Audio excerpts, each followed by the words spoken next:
আর আমার টেলিফোন দিয়া। আসসালামু আলাইকুম। ওয়ালাইকুম আসসালাম। বাবাজি হঠাৎ কি মনে করে? না, আমি এদিক দিয়ে যাইতেছিলাম, ভাবলাম আপনার লোকে দেখা করে যাই। হ্যাঁ, তাহলে বসো, চা নাস্তা কিছু আনাই। তো গরম খাবা না ঠান্ডা খাবা? না, ঠান্ডা গরম কিছুই খাবো না। ওই তাহলে কি কিছু কবা? বলবো মানে আপনি আমার একটু হেল্প করবেন। ও হেল্প?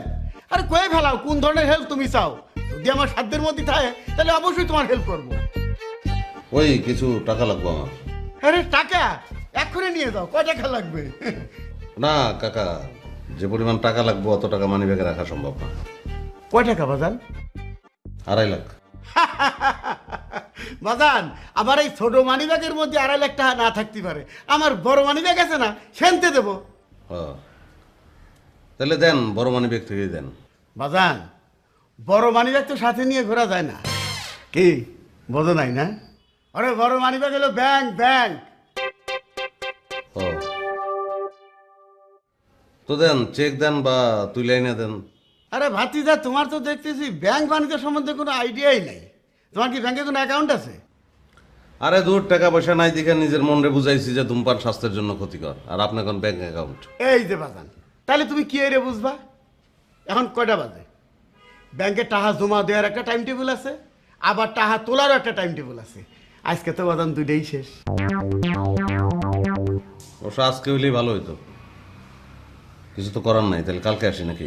হ্যাঁ, কালকে তুমি যে কোনো সময় আসো, তোমার ওই ব্যাংকেও যাওয়া লাগবে না নে। আমার লোক দিয়ে পুরো টাকাই তুলে রাখবানি। কাকা সরি। সরি মানে? তাহলে কি তুমি আমার টাকাটা দিচ্ছ না? না সেটা না, পরশু দিন আপনার লোক আমার একটা ঘটনা ঘটে গেল না। হ্যাঁ রে ভাতিজা, হ্যাঁ সেখান থেকে মনে রাখিস নাকি? ঘটার দুইজনের মধ্যে ঘটিছে, তৃতীয় কোনো সাক্ষী ছিল? হ্যাঁ শোনো, তোমার মতো টক বগে বয়স যখন আমার ছিল, তখন আমি কত দণ্ডে বাটাম দিয়ে বেড়াইছি। আর আমি না হয় এই বয়সে এসে তোমার হাতে বাটাম খালাম, ওটাকে মনে রাখিছি? আচ্ছা তাহলে আমি কালকে সকালে আসি নাকি? হ্যাঁ। প্রতিদিন নতুন নতুন বাংলা বিনোদনের জন্য সাবস্ক্রাইব করুন।